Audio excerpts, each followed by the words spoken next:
This is just a reminder to learn how to enjoy your life before you die. Life can become so, so serious that many people wonder, what's it all for? Is there any enjoyment? There might be fleeting moments of it, but it's certainly not a consistent experience.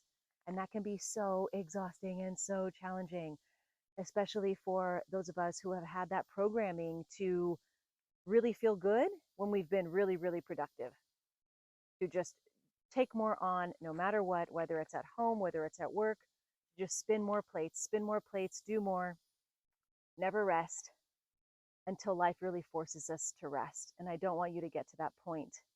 Sure, there's outside pressure from the world, but guaranteed the majority of the pressure that's coming is from the inside. It's coming from you, coming from old programming that showed you that you get love when you do really good and you do a lot and you work really hard, right? So many of us were taught that.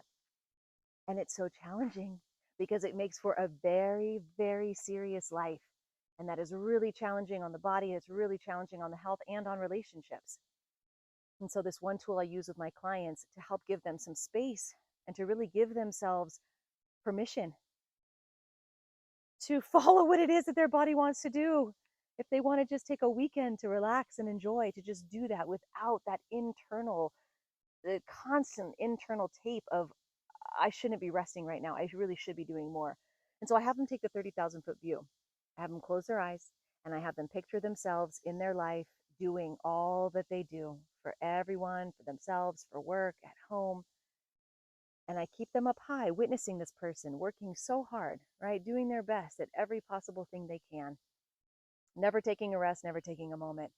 And then I have them remove themselves and put in place a really close friend, somebody that they care a lot about, somebody whose well being is very important to them. And I ask them, what advice would you give this person? You see how hard they're working, you see how much they give to their relationships. What would you tell this person if they cannot take a weekend off, if they cannot even, take a moment to go for a walk? What would they say? They'd be like, bro, you deserve it. Like, chill, you're good. You're good. You deserve to relax, you deserve to rest. When we are rested, we have regulated nervous systems, and that is the ripple effect that creates healing and beautiful, beautiful relationships with colleagues, employees, partners, kiddos, the whole damn thing, right? So when they can really see this for themselves and they recognize and they take their own guilt and shame out of doing more, it's really easy to see. I would never want that for somebody else. I would never want somebody to live like that. It's so painful. It's like challenging. It's exhausting. And it's really hard for relationships. Everybody feels, you're coming from a dysregulated place, which just creates conflict because the body is tight, the body is stressed, right? So if this sounds like you, I just want you to begin paying attention to that internal voice, the internal voice that's always telling you to do more. And I want you to just get to know it and get some space from it and figure out how to move into permission for yourself, right? Take some deep breaths when you start to feel yourself going in to that same old tape. You're onto it, right? You know how hard it is.